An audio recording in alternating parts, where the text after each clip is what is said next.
Kasaragod തൃക്കരിപ്പൂരിൽ UDF സ്ഥാനാർത്ഥിയെ പ്രഖ്യാപിച്ചു. Kerala Congress Joseph വിഭാഗം ജില്ലാ പ്രസിഡന്റ് ജെറ്റോ ജോസഫാണ് മത്സരിക്കുന്നത്. സീറ്റിനായി കോൺഗ്രസും ലീഗും അവകാശവാദം ഉന്നയിക്കുന്നതിനിടെയാണ് കേരള കോൺഗ്രസ് സ്ഥാനാർത്ഥിയെ പ്രഖ്യാപിച്ചത്. സാരംഗ് ചേരുന്നുണ്ട്. സാരംഗ് നീട്ടി തന്നെ എറിയുകയാണിപ്പോൾ, അല്ലേ?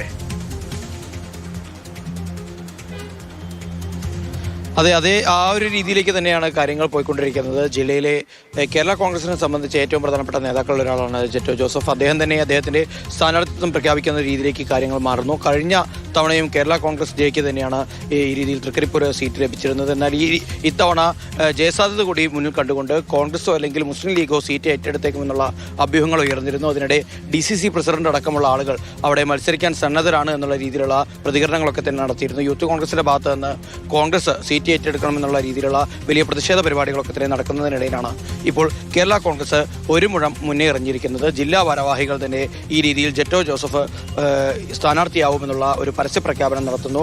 ആ പട്ടിക, ആ പേര് തന്നെയാണ്, ഒരൊറ്റ പേര് തന്നെയാണ് ജില്ലയിൽ നിന്ന് മണ്ഡലത്തിനെ പരിഗണിച്ചുകൊണ്ട് സംസ്ഥാന കമ്മിറ്റിക്ക് മുൻപിലേക്ക് പോകുന്നതെന്നുള്ള ഒരു പരസ്യ പ്രതികരണമാണ് ഇപ്പോൾ കേരള കോൺഗ്രസിന്റെ നേതൃത്വത്തിന്റെ ഭാഗത്ത് നിന്നുണ്ടാവുന്നത്. എന്തായാലും ഇനി കോൺഗ്രസും മുസ്ലിം ലീഗും എങ്ങനെയാണ് ഈ പ്രഖ്യാപനത്തെ നോക്കിക്കാണുന്നത് എന്ന് തന്നെയാണ് തൃക്കരിപ്പൂരിനെ സംബന്ധിച്ച് ഏറ്റവും പ്രധാനപ്പെട്ട രാഷ്ട്രീയ ചോദ്യം. പ്രതീഷ്.